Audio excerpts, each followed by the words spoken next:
চিরঘোরজনাশ্রয় বিশ্বগুরুং গুরুগৌরকিশোরকদাস পরম পরমাদৃতা ভক্তি বিনোদপদং প্রণমামি সদা প্রভুপাদপদম প্রণমামি সদা প্রভুপাদপদম রঘুরূপ সনাতন কীর্তিধরং ধরণীতল কীর্তিত জীব কবিম কবিরাজ নরোত্তম সখ্যপদং প্রণমামি সদা প্রভুপাদপদম প্রণমামি সদা প্রভুপাদপদম চিরগৌরজনাশ্রয় বিশ্বগুরুং গুরুগৌরকিশোরকদাস পরম পরমাদৃত ভক্তি বিনোদপদং প্রণমামি সদা প্রভুপাদপদম প্রণমামি সদা প্রভুপাদপদম প্রণমামি সদা প্রভুপাদপদম। পতিত পাবন ওং বিষ্ণুপাদ শ্রীশ্রীমদ্ ভক্তি কুসুম সমন গোস্বামী মহারাজ की जय।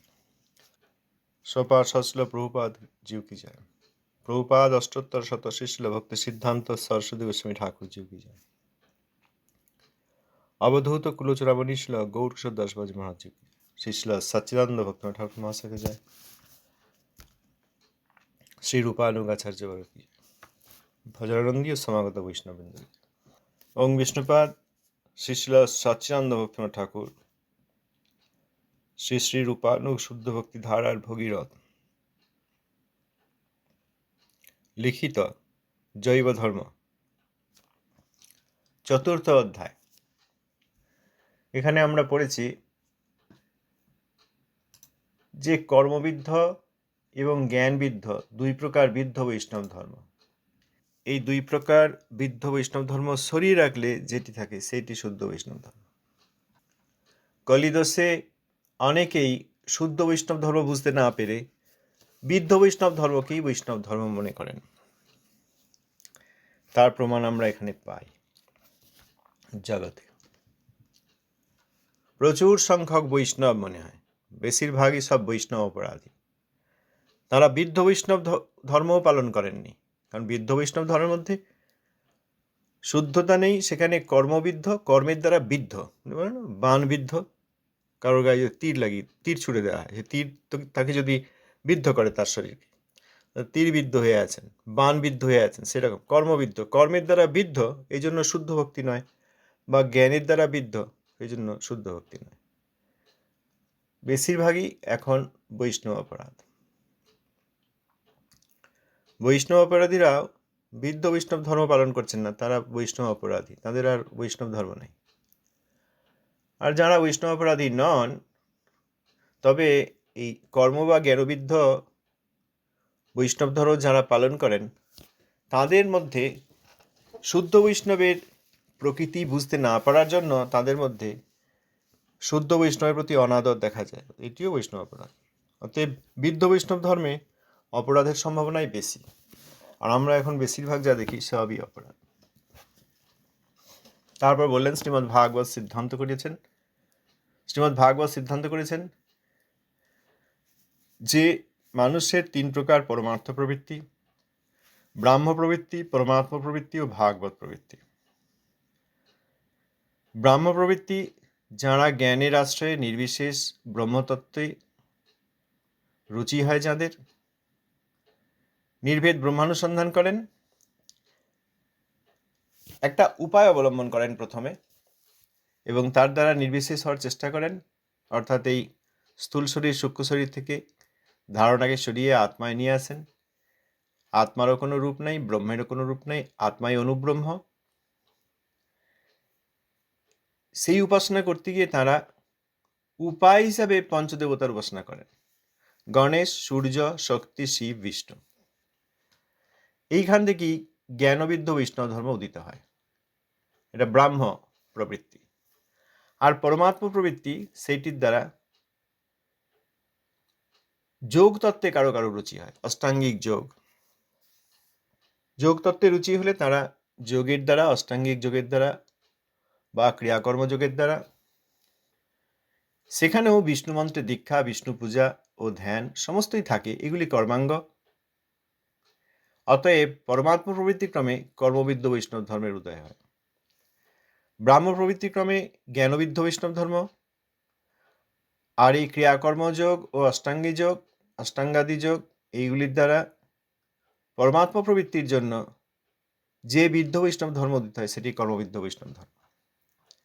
এইবার বলছেন তৃতীয় প্রকার, ভাগবত প্রবৃত্তিক্রমে যে বৈষ্ণব ধর্ম, অর্থাৎ শুদ্ধ বৈষ্ণব ধর্ম। ভাগবত প্রবৃত্তিক্রমে শুদ্ধ সবিশেষ ভগবত স্বরূপানুগত ভক্তিতত্ত্বে সমস্ত ভাগ্যবান জীবের রুচি হয়। ইহারা যে ভগবত আরাধনাদি করেন, সে সকল ক্রিয়া কর্ম বা জ্ঞানাঙ্গ নয়, শুদ্ধ ভক্তির অঙ্গ। এই মতের বৈষ্ণব ধর্মই শুদ্ধ বৈষ্ণব ধর্ম। শ্রীমদ্ ভাগবত বচন যথা 1:2-11 বদন্তি তত্ত্ববিদস্তত্ত্বং যজ্ জ্ঞান ময়োদ্বয়ং ব্রহ্মেতি পরমাত্মেতি ভগবানিতি শব্দতে। আমার পড়তে হয়তো কিছু দোষ হয়ে থাকে, কিছু না, দোষ হয়েই থাকে, ঠিক পড়তে পারি না। এখানে এই শ্লোকে ঠাকুরমশাই লিখেছেন, দেখুন, ব্রহ্ম পরমাত্মা ভেদী ভগবত তত্ত্বই সমস্ত তত্ত্বের চরম। ভগবত তত্ত্বই শুদ্ধ বিষ্ণু তত্ত্ব। সেই তত্ত্বের অনুগত জীবই শুদ্ধ জীব। তাহার প্রবৃত্তির নাম ভক্তি। হরিভক্তি শুদ্ধ বৈষ্ণব ধর্ম। নিত্য ধর্ম, জৈব ধর্ম, ভাগবত ধর্ম, পরমার্থ ধর্ম, পরধর্ম বলিয়া বিখ্যাত। ব্রাহ্ম প্রবৃত্তি ও পারমাত্ম প্রবৃত্তি হইতে যত প্রকার ধর্ম হইয়াছে, সে সমস্তই নৈমিত্তিক। নির্বিশেষ ব্রহ্মানুসন্ধানে নিমিত্ত আছে, অতএব নৈমিত্তিক অর্থাৎ নিত্য নয়। জড়বিশেষে আবদ্ধ হইয়া যে জীব বন্ধনমোচনের জন্য ব্যতিব্যস্ত, সে জড়বন্ধনকে নিমিত্ত করিয়া নির্বিশেষ গতির অনুসন্ধানরূপ নৈমিত্তিক ধর্মকে আশ্রয় করে। অতএব ব্রাহ্মধর্ম নিত্য নয়। যে জীব সমাধি সুখবাঞ্ছায় পারমাত্ম ধর্ম অবলম্বন করে, সে জড় সূক্ষ্ম ভক্তিকে নিমিত্ত করিয়া নৈমিত্তিক ধর্মকে অবলম্বন করিয়াছে। অতএব পারমাত্ম ধর্ম নিত্য নয়, কেবল বিশুদ্ধ ভাগবত ধর্মই নিত্য। এখানে এই যে তৃতীয় প্রকার প্রবৃত্তি, পরমার্থ প্রবৃত্তি, ভাগবত প্রবৃত্তি, সেই সম্বন্ধে ঠাকুরমশাই এখানে লিখেছেন, অর্থাৎ বৈষ্ণব দাস বললেন লাহিড়ী মহাশয়কে, ব্রাহ্ম প্রবৃত্তি বা পরমাত্ম প্রবৃত্তি নয়, ভাগবত প্রবৃত্তি শুদ্ধ সবিশেষ। সবিশেষ অর্থাৎ অপ্রাকৃত কলেবর আছে ভগবানের, যেকে সবিশেষ বলা হয়। আর অপ্রাকৃত কলেবর থেকে যে চিজ্যোতি নির্গত হয়, সেইখানে ধারণা করলে হয় নির্বিশেষ, অর্থাৎ তার অপ্রাকৃত কলেবরকে স্বীকার করা হয় না, যেমন ব্রহ্ম। শুদ্ধ সবিশেষ ভগবত স্বরূপানুগত ভক্তিতত্ত্ব, ভগবত স্বরূপ অনুগত ভক্তি, ভগবত স্বরূপ অনুগত। অতএব ভগবানের স্বরূপ অর্থাৎ সবিশেষ, তার অপ্রাকৃত কলেবর, তাঁরই অনুগত ভক্তি। এই জন্য ভক্তি বৈকুণ্ঠ ছাড়া আর কোথাও প্রযোজ্য নয়, ব্রহ্মে ভক্তি সম্ভব নয়। আবার এই সূক্ষ্ম যে পরমাত্ম রূপ, সেখানেও ভক্তি সম্ভব নয়। এই যে বলছেন পরমাত্ম প্রবৃত্তিক্রমে সূক্ষ্ম পরমাত্ম স্পর্শী যোগতত্ত্ব, ভগবত স্বরূপের অনুগত ভক্তিতত্ত্ব। খুব ভাগ্যবান যেসব জীব, তাঁদের তাতে রুচি হয়। এইসব জীব ভাগবত প্রবৃত্তিক্রমে ভগবানের আরাধনা ইত্যাদি করেন। ভাগবত প্রবৃত্তিক্রমে জীব যাদের শুদ্ধ সবিশেষ ভগবত স্বরূপে ভক্তি হয়, তাঁরা যেসব ক্রিয়া ইত্যাদি করেন, বা তত্ত্বজ্ঞান ইত্যাদির অনুশীলন করেন, সেইগুলি কর্মাঙ্গ বা জ্ঞানাঙ্গ নয়। অতএব শুদ্ধ ভক্ত তিনি যে মন্দিরে যান, ভগবানের সেবা করেন, অর্চন করেন, ভোগ রন্ধন করেন, ভোগ দেন, পরিক্রমা করেন, আরতি করেন, এইগুলি কর্মাঙ্গ নয়।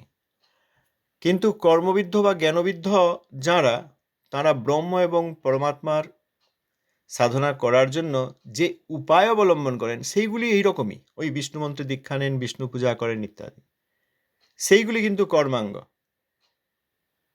এবং ব্রহ্মের ধারণা করেন, এই ব্রহ্মজ্ঞান, সেটি জ্ঞানাঙ্গ। কিন্তু শুদ্ধ ভক্ত যিনি ভাগবত প্রবৃত্তিক্রমে শুদ্ধ সবিশেষ ভগবৎ স্বরূপের আরাধনা করেন, তাঁর সমস্ত ক্রিয়া সেগুলি কর্মাঙ্গ নয়।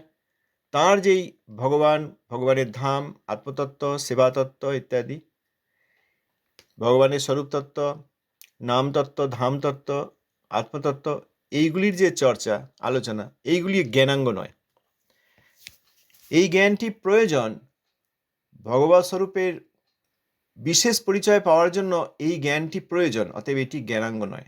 অতএব শুদ্ধ ভক্ত যে ভগবত আরাধনাদি করেন, সেই সকল ক্রিয়া কর্মকাণ্ড নয় বা কর্মাঙ্গ নয়, বা সেই সকল ক্রিয়া জ্ঞানাঙ্গ নয়, সেগুলি শুদ্ধ ভক্তির অঙ্গ।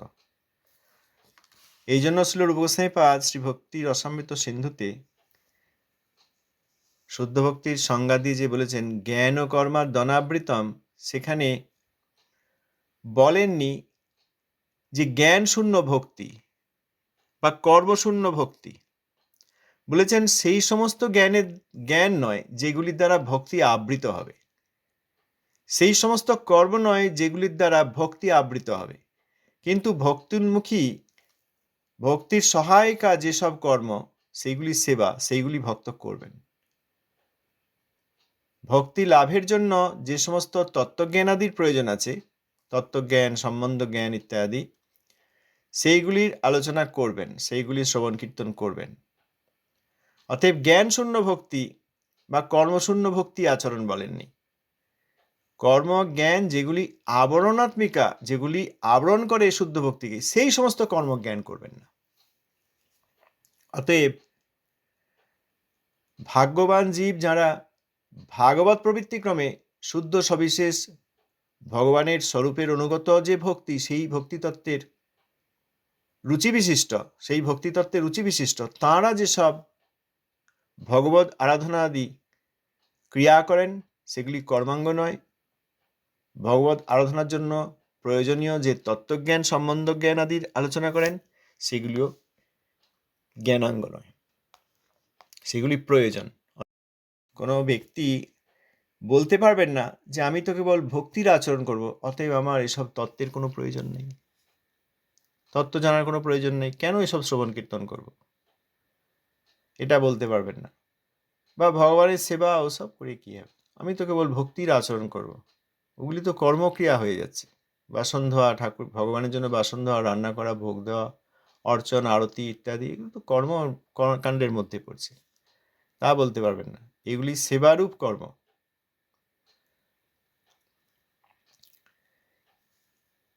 এই মতের বৈষ্ণব ধর্মই হচ্ছে শুদ্ধ বৈষ্ণব ধর্ম। শ্রীমদ্ ভাগবতের শ্লোক প্রমাণ দিয়েছেন 1-2-11, সেখানে বলেছেন যে ব্রহ্ম পরমাত্মা ভেদী ভগবত তত্ত্বই সমস্ত তত্ত্বের চরম। ব্রহ্ম পরমাত্মা ভেদী কেন বললেন? ভগবানের অঙ্গজ্যোতি তাঁর ধ্যান নয়, এই অঙ্গজ্যোতি যে অঙ্গ থেকে আসছে, অর্থাৎ সবিশেষ ভগবান। পরমাত্মা ভেদী কেন বললেন?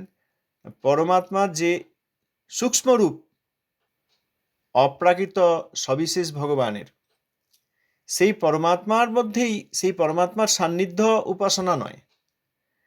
এই ব্রহ্মধারণা এবং পরমাত্মা ধারণার ঊর্ধ্বে গিয়ে, তাদের কেন্দ্রে গিয়ে, যেখান থেকে এই ব্রহ্ম এবং পরমাত্মা এসেছেন, সেই জন্য ভেদী বললেন। যে তত্ত্ব, যে ভগবত তত্ত্ব, সেইটি সমস্ত তত্ত্বের চরম। অতএব অঙ্গজ্যোতির ধারণা, ব্রহ্ম ধারণা বা পরমাত্মা ধারণা নিয়ে যারা ব্যস্ত, তাদের সেই তত্ত্ব চরম তত্ত্ব নয়। এই ভগবত তত্ত্বই শুদ্ধ বিষ্ণু তত্ত্ব, কারণ তিনি সবিশেষ অপ্রাকৃত, কলেবর বিশিষ্ট। এই তত্ত্বের অনুগত যেসব জীব তাঁরা শুদ্ধ জীব, তাঁরা শুদ্ধ ভক্ত, তাঁদের যে প্রবৃত্তি সেইটি ভক্তি। এই হরিভক্তি শুদ্ধ বৈষ্ণব ধর্ম, এক নামে নিত্য ধর্ম, এক নামে জৈব ধর্ম, কারণ জীবের ধর্ম সেই জন্য জৈব ধর্ম, এক নামে ভাগবত ধর্ম, কারণ ভগবানের সেবা সম্বন্ধিত ধর্ম, ভগবানের দাস সেই সেবা সম্বন্ধিত ধর্ম ভাগবত ধর্ম, এইটি পরমার্থ ধর্ম। ব্রহ্মজ্ঞান বা পরমাত্মার যোগ এইগুলি পরমার্থ ধর্ম নয়, শুদ্ধ হরিভক্তিই পরমার্থ ধর্ম। আবার হরিভক্তি শুদ্ধ বৈষ্ণব ধর্ম এবং পরধর্ম, প্রত্যেকটি শব্দ সমার্থক। শুদ্ধ বৈষ্ণব ধর্ম, নিত্য ধর্ম, জৈব ধর্ম, ভাগবত ধর্ম, পরমার্থ ধর্ম, পরধর্ম। পরধর্ম কেন? পর শব্দের অর্থ এখানে শ্রেষ্ঠ, শ্রেষ্ঠ ধর্ম, কারণ সবিশেষ ভগবানের আনন্দ বিধানকারী ভক্তির অনুশীলন করা হচ্ছে। এই সব নামে এই হরিভক্তি বিখ্যাত। তাঁরাই শুদ্ধ জীব যারা ব্রহ্ম এবং পরমাত্মায় নয়, সেইগুলির ভেদ করে যে ভগবত তত্ত্ব সেইটিকে চরম তত্ত্ব বলে বুঝতে পেরেছেন। সেই চরম তত্ত্বই ভগবত তত্ত্ব, সেই ভগবত তত্ত্বই বিষ্ণু তত্ত্ব, আর সেই বিষ্ণু তত্ত্বের অনুগত যেসব জীব তাঁরাই শুদ্ধ জীব, আর কাউকে শুদ্ধ জীব বলেন না।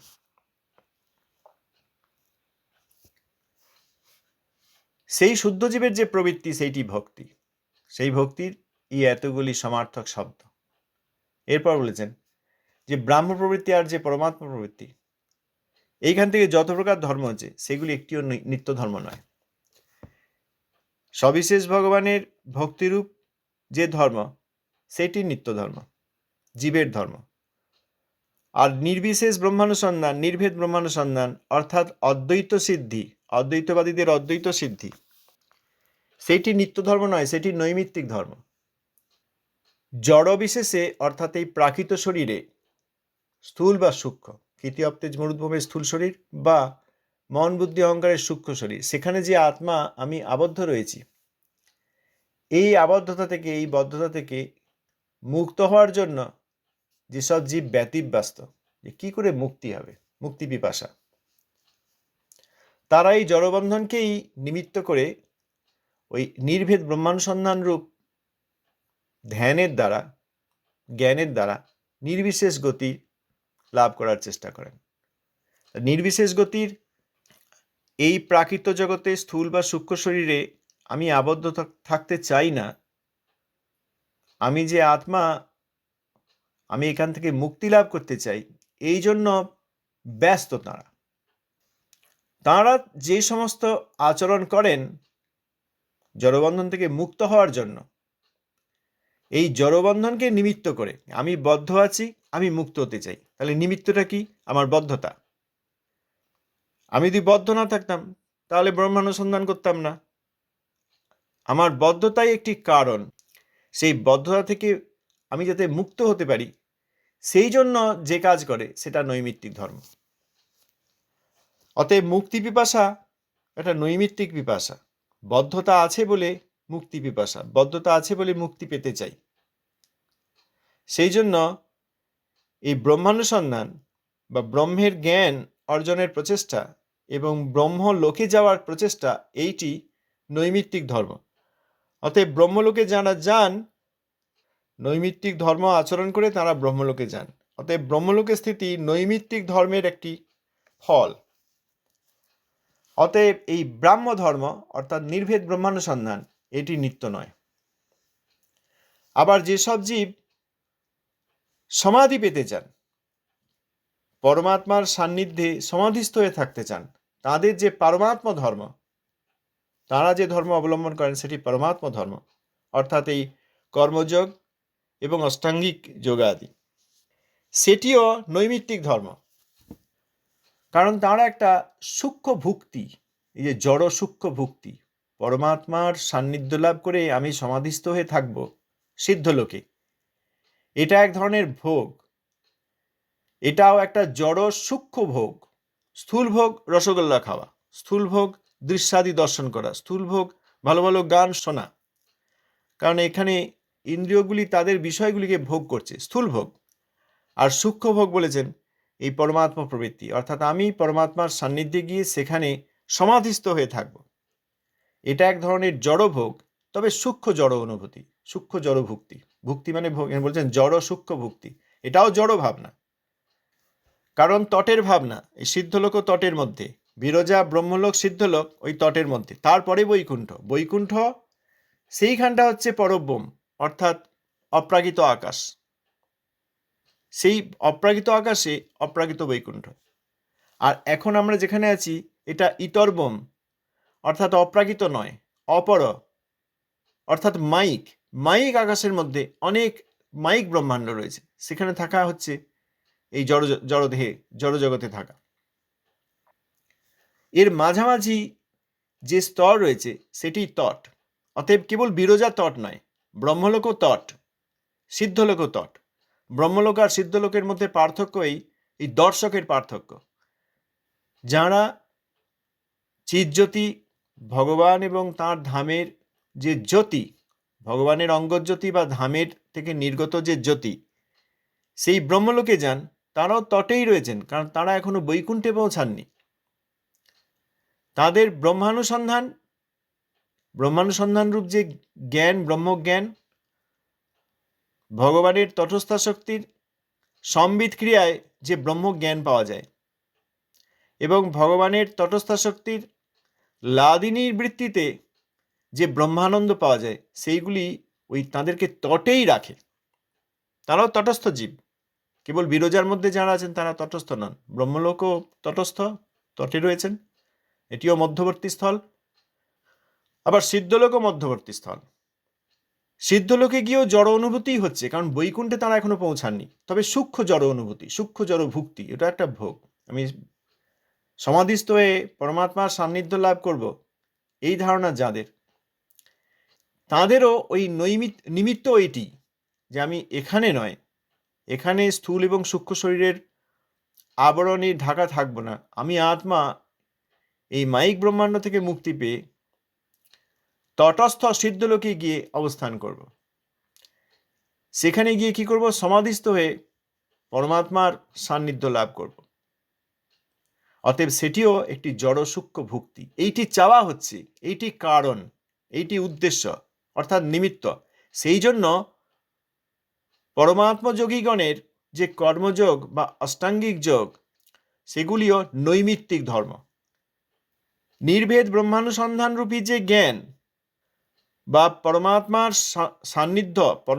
সান্নিধ্য লাভের আশায় যে যোগ, কর্মযোগ বা অষ্টাঙ্গিক যোগ, এগুলি নৈমিত্তিক ধর্ম। নৈমিত্তিক ধর্মের অনুশীলন করে কখনো নিত্যস্থানে যাওয়া যায় না। নিত্যস্থান বৈকুণ্ঠ। জীব যতক্ষণ বৈকুণ্ঠে না পৌঁছাচ্ছে, ততক্ষণ জীবের নিত্যস্থান উপলব্ধ হয় নাই। জীব নিত্য ধর্মে আসীন হয়নি এবং নিত্য ধামে গমন করেনি। বিরজা, ব্রহ্মলোক, সিদ্ধলোক এগুলি নিত্যধাম নয়, কারণ নৈমিত্তিক ধর্মের অনুশীলনের দ্বারা কখনো নিত্যত্ব পাওয়া যায় না। নৈমিত্তিক ধর্মের অনুশীলন করলে ওই নৈমিত্তিক স্থানই পাওয়া যায়, এবং সেটি টেম্পোরারি। এই জন্য ব্রহ্মলোক এবং সিদ্ধলোক থেকেও জীবের পতন হয়। যদি সেইখানে গিয়ে কেবলমাত্র অদ্বৈত সিদ্ধি বা নির্ভেদ ব্রহ্মানুসন্ধানে আবদ্ধ না থেকে যদি বৈকুণ্ঠে যেতে চান, তখন তাদের বৈকুণ্ঠ গমন হলে তখন তারা নিত্য পরম পদ প্রাপ্ত হন। তেমনি সিদ্ধলোকে যারা যাচ্ছেন, তারা যদি কেবল পরমাত্মার সান্নিধ্য লাভ করব এবং এই জড় সূক্ষ্ম ভোগ লাভ করব, এইটি পরিত্যাগ করে বৈকুণ্ঠে যান, তখন তাদের নিত্য ধর্ম লাভ হয়। তার আগে পর্যন্ত তাদের এই যে উদ্দেশ্য ব্রহ্মানন্দ বা পরমাত্মা সান্নিধ্য, এইগুলি নৈমিত্তিক। শ্রীল প্রভুপাদ এবং শ্রীল ভক্তিনাথ ঠাকুর মহাশয়ের ভাষ্য, বক্তৃতাবলী ইত্যাদি থেকে দেখা যায় যে এই যে নৈমিত্তিক ধর্ম পালন করে কোনো জীব ব্রহ্মলোকে গেলেন জ্ঞান অনুশীলন করে, অথবা কর্মযোগ এবং অষ্টাঙ্গিক যোগ পালন করে যারা সিদ্ধলোকে গেলেন, তারা প্রকৃত সিদ্ধ নন বা প্রকৃত জ্ঞানী নন। সেখানে গিয়ে তারা যেহেতু সেব্যতত্ত্ব ভগবান এবং নিজের সেবকত্ব বা সেবকতত্ত্ব এবং সেব্যের সেবা করবেন, এই সেব্য, সেবক এবং সেবা, এই তিন তত্ত্বকে অস্বীকার করেন, সবিশেষ ভগবানকে অনাদর করেন, সেই অপরাধে তাদের আবার অধঃপতন হয়। অনেক কষ্ট করে কৃচ্ছ সাধনা ইত্যাদি করে তারা এই ব্রহ্মলোক বা সিদ্ধলোক প্রাপ্ত হন। কিন্তু ভগবানের সেবায়, ভগবানের নিত্যস্বরূপে অনাদর করার ফলে, ওই যে ব্রহ্মরূপ শুধু শুধু দেখছেন, ভগবানের অঙ্গজ্যোতি, এই পর্যন্তই। এখন জীব সেখানে ব্রহ্মলোকে গিয়ে ব্রহ্মানন্দ লাভ করছেন। আবার যারা ওই বিলীন হতে চান তাদের তো আরো অসুবিধা, মায়াবাদীদের।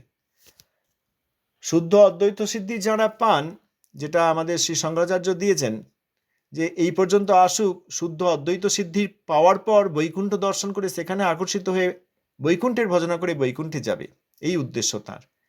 সেইটি না করে যারা মায়াবাদ গ্রহণ করছেন যে আমি বিলীন হয়ে যাব, বিলীন হয়ে গেলে যখন একই বস্তু হয়ে গেল, অনুব্রহ্ম জীব যখন বৃহৎ ব্রহ্ম, সেখানে বিলীন হতে চাইছেন, যদিও বিলীন সম্ভব নয়, বিলীনতা সম্ভব নয়, কারণ অনুজীবের একটি নিত্য সত্তা আছে, কিন্তু তাদের ধারণায় আমরা বিলীন হব, অতএব এক বস্তু হয়ে গেল, একই বস্তু হয়ে গেলে আর কে কাকে ভালোবাসবে।